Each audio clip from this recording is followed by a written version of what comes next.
This week, the PM, Anthony Albanese, he had to put a handbrake on his manic Minister Chris Bowen's car emissions policy. Now, they've softened the rules for utes, SUVs and vans.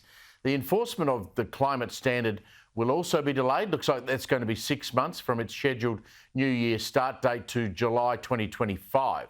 I said at the beginning of the program, I reckon what's going on here, and look at that date, July 2025, they're kicking this down the road until after the next election so that they can stop the opposition using what I think is a very clever line, and that is that the government's trying to introduce a ute tax.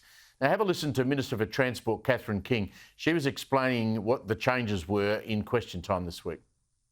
We have released a model that delivers Australians more choice of new cars. Will save Australians thousands of dollars at the Bowser, $95 billion less in petrol out to 2050.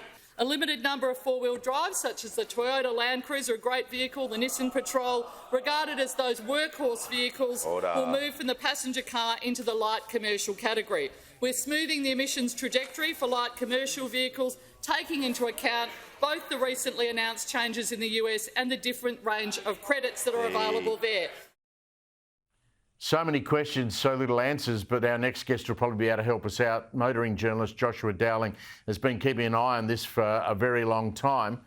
Josh, I don't quite know where to start, but the claims by Catherine King there of the multi-billion-dollar savings for Australians in fuel costs, is that real?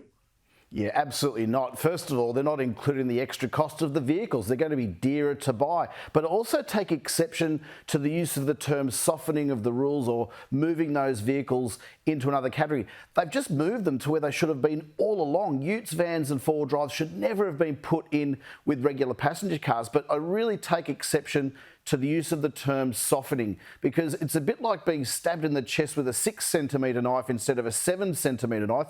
Both could be fatal, and it's just absolutely still too much and too soon. So what's behind all of this? Is it simply part of the Albanese Labor government's green agenda to argue that they're bringing down emissions in this country, and that one way to do that is to make dual cab utes more expensive so less people drive them? By the way, I drove on a major highway this morning for about an hour. I saw 700 dual cab utes going the other way.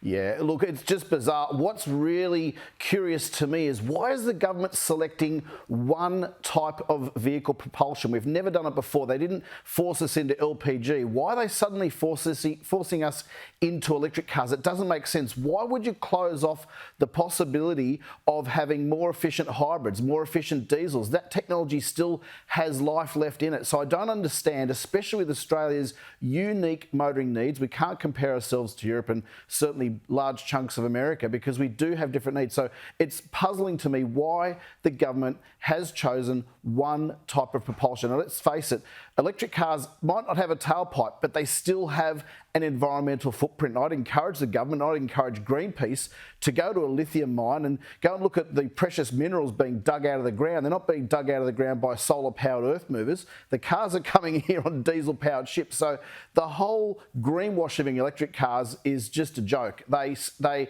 absolutely do serve some benefit, and people who like them love them. I happen to think they do serve a need for our motoring mix, but they shouldn't be for everyone.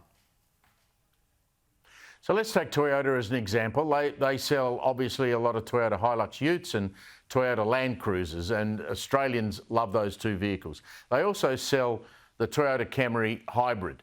So under this new model, for every Toyota Hilux that's sold, they're given the emissions that they emit, Toyota would be penalised, and so they would be penalised a dollar figure. But every Camry they sell, they get a credit. And so there's some crossover there. And so the government's trying to say, oh, well, you know, if Toyota sells more Camrys, then the Hiluxes won't go up in price because Toyota will be able to transfer those credits to the cost of the utes. Is that just sort of some weird economic way of changing what we drive? Well, correct. But also, Steve, if your analogy just there were true, it would be okay. The problem is even hybrid cars will be penalised under this scheme. I've crunched some numbers over the past few days, and even the most efficient hybrid cars on sale today would still need to find another 20, 30, 40% saving in fuel economy, 40% saving in emissions. To do that in 5 years, as I sit here right now, that's a technical impossibility. And Toyota is a very conservative, risk-averse, very polite car company. And when you hear them say things like this is very challenging, I'll translate that for you in plain English. They think it's crazy, but they all had a gun held to their head. If you looked at the press conference earlier in the week, there were a lot of sad faces or sour faces standing behind the government. They had a gun held to their head. They said, you guys need to fall in line or you won't be allowed back into the discussion. So the bullying that's going on behind the scenes is just profound.